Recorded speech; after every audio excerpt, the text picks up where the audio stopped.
नमस्कार। बिहार विधानसभा चुनाव के दोनों चरणों के मतदान हो चुके हैं। मतगणना में अब चंद घंटे शेष बचे हैं और ऐसे में सबकी निगाहें अब इस बात पर टिकी है कि क्या सीएम नीतीश कुमार फिर रिटेन करेंगे या तेज रफ्तार तेजस्वी सरकार आएगी। राजधानी में ग्रामीण और शहरी क्षेत्र को मिलाकर के 14 विधानसभा सीटें हैं।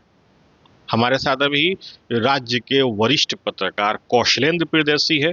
जानने की उनसे कोशिश करते हैं कि इन 14 सीटों पर चुनावी ऊंट किस करवट बैठेगा, क्योंकि इनमें कई ऐसी सीटें हैं जिसमें टिकट वितरण के बाद से ही कयास लगाए जा रहे थे कि चुनावी ऊंट कहीं दूसरी तरफ ना बैठ जाए। कई कद्दावर नेता हैं जिनके कारण हॉट सीट बनी हुई है।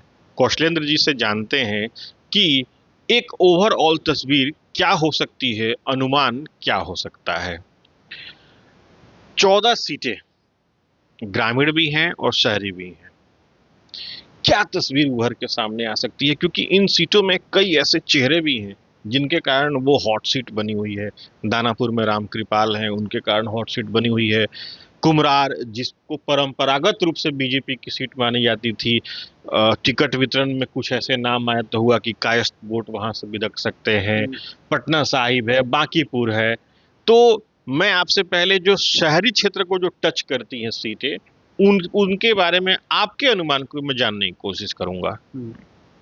देखिए, पहले तो सुजीत इस चीज़ को समझना होगा कि पटना में मतलब आज़ादी के बाद पहली बार बिहार विधानसभा, पहले विधानसभा चुनाव नहीं होता था, मैंने बिहार विधानसभा चुनाव रिकॉर्ड तौर पर मतदान हुआ।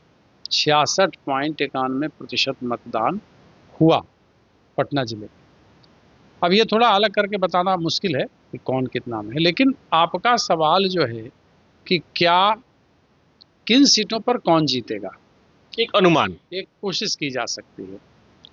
तो एक बड़े नेता जो राष्ट्रीय जनता दल के कभी बड़े नेता हुआ करते थे, उनका बातचीत के क्रम में मेरे साथ एक बयान आया था उनका, जब उनको कहा गया कि आप यहाँ से लड़ लीजिए विधानसभा सीट ऐसे, तो उन्होंने, आज नहीं बहुत पहले 2000 के आसपास, उन्होंने कहा कि पटना, जिसको पॉलिटिकल सुसाइड करना है वो पटना शहरी 4 सीटों पर चुनाव लड़ ले भाजपा के। तो बड़ी बात कही उन्होंने। बहुत पहले की मैं बात कर रहा हूँ और वो होता आया है। आप रिकॉर्ड देखिए 90 से कौन जीता है। अब तो एक कुम्हरार अलग हो गया, सिटी अलग हो गया, बांकीपुर अलग हो गया, दीघा अलग हो गया, है ना। दीघा में बिट्टू सिंह खड़े हैं। मेयर के चुनाव में भी उन्होंने बहुत ज़बरदस्त अपनी ताकत दिखाई थी। कई काफ़ी मात्रा में उनके समर्थक हैं। वो मैदान में आखिरी दौर में जनसुराज में को लेकर कूदे, वो जदयू से मन बनाए हुए थे। दिव्या गौतम जो राजीव नगर और आयशा से जुड़ी हैं, वो माले से खड़ी हैं वहाँ। तो एक जगह लगता है कि यहाँ त्रिकोणात्मक संघर्ष है। संजीव चौरसिया के खिलाफ एंटी इनकम्बेंसी भी था था था मतलब है, था तो था, हो गया ना। अब तो 11 को मतदान, ये 6 को मतदान हो गया। तो संजीव चौरसिया के खिलाफ आक्रोश था लोगों में। हमने जिन लोगों से बात की, चूंकि ज़मीन पे रह के चुनावी आंकड़ों का हिसाब किताब लगाना या मतदाताओं के मन को पढ़ना ज़्यादा संभव होता है, तो तकरीबन हम भी यात्रा कर ही रहे थे, जगह जगह जगह पे लोगों से बातें कर रहे थे। तो वहाँ दिलचस्प मुकाबला है। लेकिन वो जो बात आती है ना पॉलिटिकल सुसाइड वाली, वो मुझे कभी कभी हिट करता है।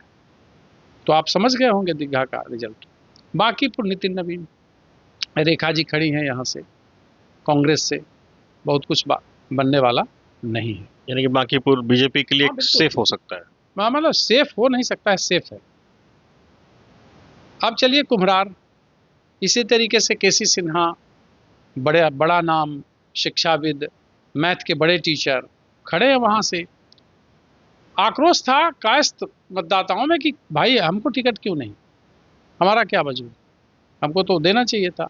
तो ये स्वाभाविक आक्रोश होता है। आप किसी जाति का टिकट काट दीजिएगा जो उनको लगता है कि नहीं, ये तो हमारा वंशावली है और हमारे अनुसार ही यहाँ टिकट मिलना चाहिए था, हमारा हक मारा जा रहा है। चुनाव में 19 में चंद्रवंशी नहीं जीते क्या जहानाबाद से? जीते ना, भूमिहारों का गढ़ माना जाता है जहानाबाद। इसलिए ये एक स्वाभाविक राजनीतिक प्रक्रिया है, सियासी प्रक्रिया है। केसी सिन्हा टक्कर लोग कह रहा है, लेकिन संजय गुप्ता को एज है। अब थोड़ा आगे चलिए, सिटी, वहां सारे लोगों का, चूंकि अति पिछड़ा पिछड़ा पिछड़ा में कुशवाहा, चाहे उपेंद्र कुशवाहा हो, सम्राट चौधरी हो, तो एक खेल तो हुआ बड़ा, सम्राट चौधरी को अध्यक्ष बनाया गया, फिर डिप्टी सीएम बनाया गया। इसका यही कारण था कि बतौर डिप्टी सीएम यह दिखाना कि पिछड़ा का जो एक बड़ा चंक है कुर्मी कुशवाहा का, कुर्मी तो नीतीश कुमार है ना, और रिकॉर्ड रहा है 50%, 60% से ऊपर हमेशा मतदान एनडीए के पक्ष में किया है कुर्मी और कोयरियों के द्वारा। तो अब तो और उसका लवकुश समीकरण का वहाँ वजूद रहेगा सिटी में। तो ये करीब करीब जो लगता है एज भारतीय जनता पार्टी के उम्मीदवार को। अब आप थोड़ा उधर चलिए, बख्तियारपुर। एक मैं उधर भी आऊंगा, लेकिन पहले मैं आपसे फुलवारी के बारे में भी जानना चाहूंगा, क्योंकि फुलवारी का भी एक ठीक ठाक हिस्सा पटना शहर से टच करता है। वो और तो फुलवारी पर भी श्याम रजक इस बार, फिर गोपाल रविदास। श्याम रजक चूंकि एक बड़े नाम रहे हैं बिहार की बड़े राजनीति नाम का। रहे हैं, कई दफा उन्होंने दल बदला है, दिल बदला है, इसका कुछ असर हो। श्याम रजक को लेकर के वो सीट अभी क्या क्या समीकरण आपके हिसाब से बन श्याम सकता है? रजक को लेकर के श्याम रजक की सियासत बड़ा इधर उधर की रही, इसका प्रभाव थोड़ा होगा। लेकिन चूंकि सरकारी योजनाएं जिस तरीके से नीतीश कुमार चुनाव से ठीक पहले, आचार संहिता लागू होने से ठीक पहले धड़ाधड़ 3-4-5 चीज़ों को उन्होंने लागू किया, जन कल्याणकारी योजनाएं ही कह सकते हैं, 10,000 पेंशन, 125 यूनिट बिजली फ्री, अनाज तो पहले से मिल रहा है। और पांचवा सबसे बड़ा सवाल होता है लॉ एंड ऑर्डर का। पैसा कम रहे, आप सुकून और शांति से जी लेंगे ना तो ज़्यादा अच्छा, वो लोगों को हिट करता है। तो फुलवारी शरीफ भी चूंकि इतनी सारी योजनाएं आ चुकी हैं, और अगर जातीय समीकरण को देखिएगा तो पुनपुन का इलाका इसी में पड़ता है, जो बड़ा कुर्मी कोयरी बेल्ट है। तो वो सारा वोट एकदम बंधा हुआ जाएगा, महिलाओं का वोट जाएगा, यानी वहां भी एनडीए को एज है। एज है। अब फुलवारी शरीफ, दानापुर चलिए, रीतलाल यादव वहां से विधायक है, एमएलसी भी जीत चुके हैं, बाहुबली छवि के उम्मीदवार हैं, भागलपुर जेल में बंद है। इसका लाभ कितना मिलेगा है तो वक्त बताएगा। लेकिन उनकी छवि कोई रॉबिन हुड की नहीं रही, एक दबंग छवि रही, लोग डरते हैं। अच्छा, बहुत बड़ा जो है ना, वो कह सकते हैं कि दबंग की छवि रही, और काफी दानापुर में काफी शहरी वोटर हैं, शहरी वोटर। पिछली दफा आशा देवी से बहुत लोग नाराज थे, रीतलाल का वोट कर दिया। लेकिन इस बार राम कृपाल यादव हैं, जो पटना के निवासी हैं, 90 से राजनीति कर रहे हैं, लालू के कभी खास हुआ करते थे, लालू का हनुमान उनको कहा जाता था। उन्होंने अंतिम दौर में पाला बदला, 14 में कहाँ चले गए, बीजेपी में लगातार वहां से। फिर उसके बाद पटना से इस बार चुनाव हारे, दानापुर से उनको खड़ा कर दिया गया। तो दानापुर में द्वंद्व तो सबको दिख रहा है, टसल सबको दिख रहा है, लेकिन मेरे अनुसार राम कृपाल जी बाजी मार ले सकते हैं। हालांकि इसके लिए मतलब आप कल्पना कीजिए कि राम कृपाल से जिस तरह की बेमनस्यता है, लालू ने अस्वस्थ होते हुए भी वहां रोड शो किया रीतलाल जैसे लोगों के लिए, तो ये बड़ी बात है। हर कीमत पे राम कृपाल को हराना चाहते हैं, तो ये द्वंद्व है। लेकिन राम कृपाल यादव की जो अपनी छवि रही है, एक उदार छवि है, लोगों से मिलने जुलने बात करने की छवि जो है, लोगों के दुख दर्द में शामिल होने की छवि है, तो थोड़ा इधर जातिवादी राजनीति से ऊपर है। और भारतीय जनता पार्टी का कैडर, तीर का कुछ प्रभाव, नीतीश का सुशासन, ये सब सारी चीज़ों मिला जुला के उनको तो उनके पक्ष में जाती हुई दिख रही है। अब थोड़ा उससे आगे चल दीजिए, मनेर है ना, मनेर सीट भाई वीरेंद्र के लिए हेलीकॉप्टर वहां से उड़ गया, वहां लैंड नहीं करेगा। क्योंकि कैंडिडेट का चुनाव अंतिम क्षण में, जो कहा जाता है कि एलजेपी के उम्मीदवार लगातार कह रहे थे कि हमें दूसरी जगह से लड़ना, बख्तियारपुर से लड़ना, लेकिन उनको अंतिम क्षण में वहां भेजा गया। अब बहुत सियासी तौर पे वो मजबूत नहीं है। भाई वीरेंद्र की उनकी छवि जो रही है, उनकी छवि आप जानते ही हैं। यादवों की संख्या काफ़ी है और एक पॉकेट जो है ना, वो तेजस्वी यादव के लिए वोट खूब जम के करता है, उसमें एक मनेर है, कोई माई बाप नहीं। आप थोड़ा आगे चलिए, विक्रम टसल है। जिस उम्मीदवार ने निर्दलीय खड़ा होकर के 52,000 वोट लाया था 2020 में, और जो भारतीय जनता पार्टी के उम्मीदवार थे अमित, उनका जमानत जब्त हो गया। तो एक छवि तो है अनिल कुमार की। और वो अनिल कुमार को लगा कि मुझे यहाँ से, चूंकि सिद्धार्थ शामिल हो गए, जीते हुए कैंडिडेट थे, जो सरकार बीच में बची, तो सिद्धार्थ को भारतीय जनता पार्टी ने टक्कर दिया। तो ये वहां टक्कर है, कहना थोड़ा मुश्किल है। विक्रम में पाली की सीट, पाली की भी सीट है कि जब पता लगा, तो चूंकि वो भूमिहार वहां से चुनाव लड़ता रहा है, उस जाति का लोग नेता, तो भूमिहारों में एक नाराजगी थी सुनील की छवि को लेकर के। सुनील जाति से आदर, हेलीकॉप्टर से वहां खड़े हुए थे।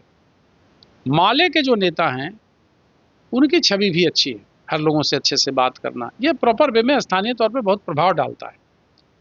तो पाली सीट भी एनडीए की फंसी हुई, मुश्किल है। मसौढ़ी, मसौढ़ी अरुण कुमार हैं। मसौढ़ी में एनडीए को एज है, नया कैंडिडेट है। वहां पर तो लोकल लेवल पे जो भी निवर्तमान विधायक हो, उनको लेकर के जबरदस्त वहीं के लोगों ने विरोध किया था। हाँ, रेखा पासवान रेखा वहां से पासवान, की, वहीं के लोगों ने विरोध किया था। तो क्या वो भी असर डाल सकता है? बिल्कुल स्थानीय स्तर पर किया गया व्यवहार आपके सियासत को बुरी तरह प्रभावित करता है, ये बड़ी बात है।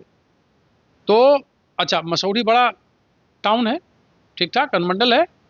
अरुण मांझी एक बार विधायक रह चुके हैं, नेचर से, प्रकृति से बड़ा सोबर नेचर के हैं, पार्टी तीर है, तो वीर बन सकते हैं। अगर पूर्वी पटना की बात की जाए, जिसमें बख्तियारपुर है, फतुहा है, मोकामा है, इन सारी सीटों पे क्या तस्वीर रह हाँ, सकती है? अब सबसे क्योंकि मोकामा पर सबकी नजरें टिकी हुई हैं। मोकामा तो मैं 3 दिन रहा, मोकामा मैंने कवर किया। मोकामा में दोनों एक ही जाति के उम्मीदवार हैं, दोनों दबंग हैं। दोनों दबंग हैं। अब सवाल है कि भूमिहार मतदाताओं की संख्या काफी बड़ी है, 80,000 के करीब है। तो वो किधर टर्न किया है, कितना वोट अनंत सिंह को मिला, वहां दुलारचंद यादव हत्याकांड हो जाता है। और मोकामा के रहने वाले ही सूरज भान है, ये तो बाढ़ के तरफ के अनंत सिंह, लेकिन लगातार 1990 से लेकर के उनके ही परिवार के पहले बड़े भाई दिलीप सिंह, 2000 में सूरज भान सिंह ने उनको जेल से हराया तकरीबन 70,000 वोट से। फिर 2005 फरवरी, 2005 अक्टूबर, 2010, 2015, 2020 और 2023 ये चुनाव अनंत सिंह ने जीता। मार्जिन बहुत बड़ा नहीं, एक 36,000 छोड़ दीजिए, एक 24,000, तो सबका मार्जिन थोड़ा थोड़ा रहा है। तो अनंत सिंह के कुछ वहां कैडर वोट हैं, समझ रहे हैं। उस सीट पर धानुक जाति की भी मतदाता हैं, जो एक फैक्टर साबित होते हैं। वो टाल के इलाके में और अलोंग द रोड, आप मोकामा सड़क से गुजरिए और रोड की तरफ, मतलब टाल के इलाके में चले जाइए, तो दोनों तरफ है, यादवों की संख्या भी है। तो धानुकों में, धानुक कुर्मी जाति का ही एक मतलब अंग कहा जाता है। तो धानुकों में भी अनंत सिंह की पकड़ थी, लेकिन वहां चूंकि पीयूष प्रियदर्शी खड़ी हैं, प्रियदर्शी खड़े हैं धानुक जाति से, तो कहा कि घोसबरी इलाके में और धानुकों के वोट में बंटवारा हुआ है। अब वो धानुक वोट जो है, क्या मिला सूरजभान सिंह को या अनंत सिंह को? लेकिन लोग कहते हैं कि धानुक वोट का बंटवारा अनंत सिंह वर्सेस पीयूष प्रियदर्शी हो गया, यानी कि ये खतरे का संकेत है। और यादवों ने जबरदस्त वोटिंग की, मुसलमान उस इलाके में बहुत कम है, डिसाइडिंग फैक्टर भूमिहार है। अगर 75 से 80% वोट अनंत सिंह को हो गया होगा, चूंकि कुर्मी, धानुक, इन लोगों ने वोट किया है, अगर 75 से 80% वोट चला गया होगा अनंत सिंह, तो अनंत सिंह चुनाव जीते। फतुहा और बख्तियारपुर के बारे में आपका ऑब्जर्वेशन क्या है? ये दोनों सीटें मुझे लग रही है कि एनडीए के खाते से बाहर जा, चूंकि चुनाव जो होना चाहिए, अंतिम समय में तो एक आचार संहिता लगा, फैसला हुआ, और इसमें प्रत्याशी का चुनाव भी दमदार होना चाहिए, ये मूल है। तो जब आप अननोन प्रत्याशी उतारते हैं, कमल छाप तो कमल छाप है, उसमें भी थोड़ा ये होता है जैसे अब हेलीकॉप्टर है चिराग जी का, तो बहुत ज़्यादा प्रयास करने की ज़रूरत है, बहुत ज़्यादा। अभी इस ज़रूरत को वहाँ के उम्मीदवारों ने कितना समझा और कितना वो प्ले आउट किए, ये वक्त बताएगा, लेकिन मुझे उन दोनों सीटों पे थोड़ा शक है। एक ओवरऑल में अगर आपसे तस्वीर अगर पूछूं कि जो 14 सीटें हैं जो पटना ग्रामीण और शहरी क्षेत्र मिला के, उसमें एनडीए को कितनी सीटों पर एज मिल सकती है और महागठबंधन को तो आप क्या कहेंगे? मुझे लगता है 11-3, 11 एनडीए और 3 महागठबंधन। मुझे जो लग रहा है, हम किसी की बात नहीं करें, जो आपने जमीनी स्तर पे देखा है, 11-3 कह ले, 10-4 कह ले, इससे ज्यादा। यानी कि पिछली बार की तुलना में महागठबंधन इस बार नुकसान में जा सकता है फिर? बिल्कुल बिल्कुल जा सकता है, क्योंकि क्या सियासी तौर पे देखिए होता क्या है, आप बगल में झारखंड सरकार देखिए, मध्य प्रदेश सरकार देखिए, महाराष्ट्र सरकार देखिए, जिसको हम रेबड़ी कहते हैं ना, उसको रेबड़ी की संज्ञा देते हैं। तो जिस तरीके से आप मतलब जनता को कैसे अपने पैकेट में डालना है, सरकार योजनाओं से उसको उनको अपनी तरफ आकर्षित करती है। तो जन कल्याणकारी योजनाएं जो सीधे तौर पे मतदाता को हिट करे, इनकी सारी योजनाएं वैसी।